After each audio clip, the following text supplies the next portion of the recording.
All right, hello everybody. Good Monday morning and happy first official day of fall. If that sounds familiar, it has been meteorological fall since the start of this month, but today, September 22nd, is the start of astronomical fall, which begs the question again, do we have any cooler weather? Well, today and tomorrow, Tuesday, still are going to be very hot in the mid to upper 90s, but Tuesday night into Wednesday, our next front's going to work down. It's going to bring us a chance for some rain Wednesday, and it is going to cool us down some. So we'll get into all of those details. By the way, just a few kind of life updates. I've been off the grid the past week or so. My wife Jackie and I, we went back to Georgia and Alabama. We saw both of our families. We had two different weddings that we went to, so a lot of friends, family. It was nice to kind of be unplugged for a little while, but obviously we are back in Austin and getting back in the swing of things. The room that you see behind me, I'm also in the process of moving over the next 2 weeks. So what exactly all this is going to look like, I don't know. But I'm going to try to keep these videos coming for you. But if you don't see that, if you don't see the degree, the pictures, the drawers, just a heads up, some stuff is going to be changing. All right, so let's get into the forecast. Here's looking at the numbers today across the state. You can see here in Central Texas, it's going to be hot, mid to upper 90s. There will be some triple digits for our friends to the north and to the northwest. Here's a closer look at the Central Texas area. Austin, I think, will be up around 97, 98 today. Again, a lot of mid upper 90s, kind of similar to what we've had the past several days. It's not a 0% rain chance today, but it's relatively low, like a 20% chance for showers and storms. So about this cold front, again, two more of these hot days, 98 or so, maybe even hotter than that on Tuesday. So Monday, Tuesday, still hot. And then Tuesday night into Wednesday, this front's going to come through.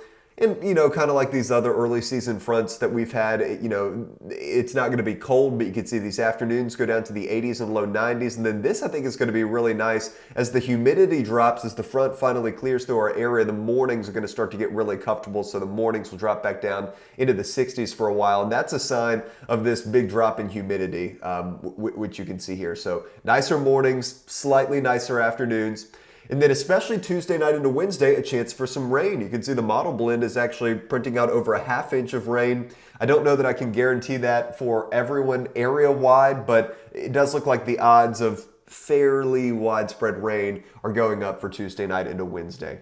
So again, we're watching a cold front, and right now we've got this kind of messy surface setup out over the northwest. So this is the zone that we'll be watching, and these are the fronts that are going to be coming down towards us Tuesday night into Wednesday.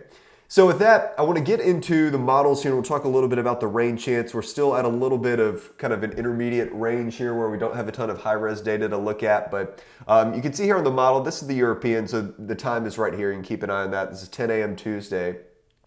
Tuesday still looks mainly dry. But then Tuesday night, here's into early Wednesday. So here's 7 a.m. Wednesday. You can see the front trying to make its way into our area. Here's 10 a.m.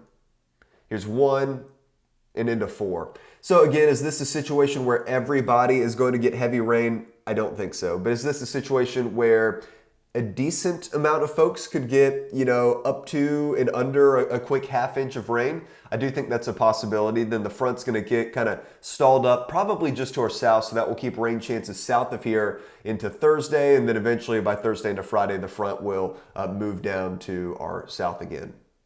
What about a severe weather threat?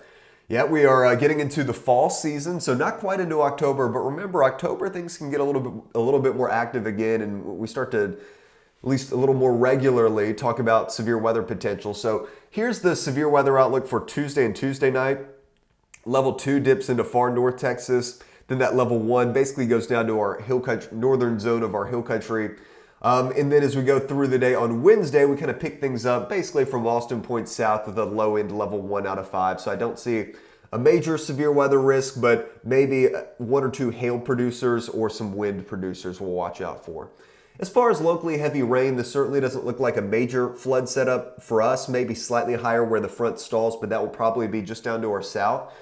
This is the excessive rains of the flood outlook for Wednesday, and they do have parts of our KVU area in a level 1, so we'll watch that. And that will segue us into the numbers off the in-house model from the Weather Prediction Center. Again, can I guarantee heavy rain for everybody? No, but I do think we're probably trending to like a 60 to 70% rain chance. So, still there'll be, 30-40% of us that don't get a ton of rain. But for areas that do get rain, I think a quick quarter to a half inch of rain is looking likely right now, and maybe even heavier than that down along the I-10 corridor, southern Caldwell County into Fayette County, again, closer to where that front's going to get hung up and the rain chance will persist a little bit longer. So the model there's printing out over an inch of rain in some spots. So that's kind of the local forecast. We'll circle back to the cool down, the temperatures here in a second. How about this? So I leave for a week, and now all of a sudden the tropics, the switch has flipped here, and I thought that might be the case as we talked about a couple weeks ago. But now we have Gabrielle, and then we have two areas of interest back behind it. This one is orange, so medium chance of development. Then the one back behind that is red, so a high chance of development. First with Gabrielle, this is not going to be a factor for the United States or any land here anywhere near us. But look, it's a major hurricane, and this is going to swing eastward away from the United States. Then back behind it, these are the ensemble plots off the European model. Again, so you can see where Gabrielle is. And then, we'll watch back behind it where that one has a high chance. And then here, this kind of general zone here is picking up on the orange area, the moderate chance. So I think all we can really say right now is we'll have to keep an eye on this across the East Coast. Certainly not a guarantee that any of these storms are a factor for land, but I think the East Coast will need to at least watch it. But I don't have any imminent concern for Texas or the Gulf from any of those systems that the Hurricane Center is tracking right now. Here's our 6 to 10 day extended temperature outlook, and that's got slightly above normal temperatures favored in our area through September 27th into the 1st of October. Yeah, flying through time now. And then here's the 6 to 10 day precipitation outlook, which actually favors slightly above average precipitation over our area.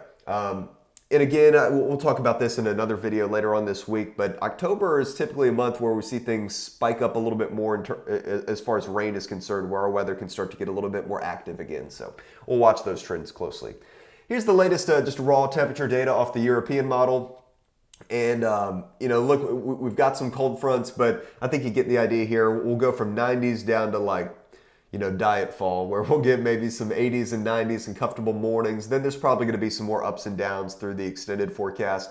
Here's that same data off the GFS model. So we'll cool down a little bit with this midweek front. We may rebound a little bit. And then I think we're going to start to get into the time of the year. Really, we're already here because we've had these fronts where we're starting to at least get fronts that come through and cool us down a little bit. Now temperatures still are rebounding to summer levels, but you could see a little bit wavier here where we've got some fronts that are still in the docket for us.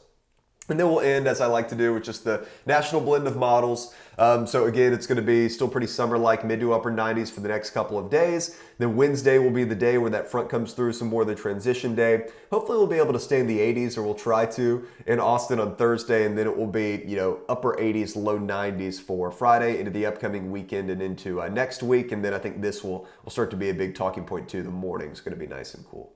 All right, so that's an update from me. Again, I apologize for the lack of videos. Been just taking a little bit of time off here the past couple of days or the past week or so, but we are back, and we'll try to get back in the swing of things with these daily videos. Again, don't judge me if I'm here in a completely empty room trying to move, but we'll try to get these videos coming out for you.